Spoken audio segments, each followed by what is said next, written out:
Welcome back now to our top story of the day. The High Court has temporarily suspended the implementation of 8 clauses of the controversial Security Laws Act. Now, before the High Court delivered its verdict, the case Attorney General Githu Muigai had predicted that the case may take any turn depending on how the judge analyzes the arguments by lawyers representing the concerned parties. He said that interpretation of the Constitution depends on just how best the lawyers argue the case. The AG was speaking to KTN's Aaron Ochieng. The Security Bill 2014 has been one of the things that has been talked about towards the end of this year on numerous platforms.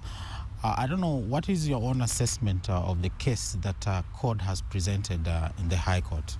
I think myself that it is important in broadening our democratic space in this country that all what the Constitution means continues to be a matter of public debate.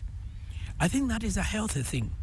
And I think that the Constitution intended that the court will always be the ultimate judge of what is constitutional and what isn't.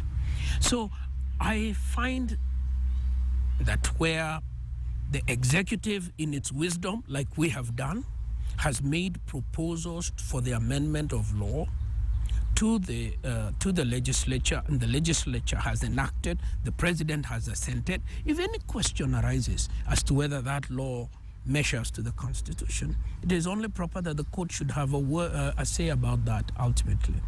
So what is happening is healthy. There's absolutely nothing wrong with that. In the Senate, we saw the opposition senators basing their argument on the interpretation of Article 110 of the Constitution. In your own view, do you think both speakers needed to have been in consultation before this bill was enacted? You see, how Parliament works is an internal matter for Parliament itself. And how the Speaker of one House works with another Speaker is entirely up to their own internal arrangement. I know for a fact, because I've appeared before the Senate, that the Senate has preferred a situation where bills that originate from government are taken to both speakers. Then both speakers can determine whether it's a bill that ought to be introduced in the Senate as well. This bill, I need to remind you, is actually a parliamentary initiative. It is a bill that actually is tabled by the Security Committee itself, the Honorable Kamama's committee. So again, the question of what are the internal discussions that take place in Parliament between the speakers, between the committee chairs and so on, is something that is entirely in Parliament's discretion. I do not believe myself that a bill ceases to be efficacious because formally it has not been tabled, it has not been presented by one speaker. It is possible that one speaker talking to another speaker may say, we agree that that is not a bill that ought to be here. And there is no record of that, and there need not be a record of that. Attorney General, this case of people eating chicken, should the same case that is happening in the UK be brought here into Kenya, or some people who are mentioned in UK be tried here in the country?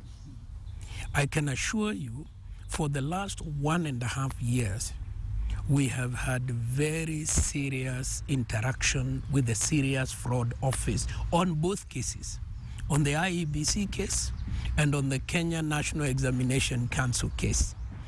Yes, we have supplied them with a lot of information that was used in the case that they have prosecuted. They have also supplied the Anti-Corruption Commission with a lot of information. The challenge is that we cannot go to the public in a timeous way to say we are busy investigating A, B, C, or D. But the truth is that this is going on all the time. Indeed, if you take the Anglo-Leasing cases themselves, we were always in contact with Swiss authorities. We were in contact with authorities in the UK. We were in contact with the authorities in Jersey. But it isn't a matter that can be brought into the public domain without compromising investigations.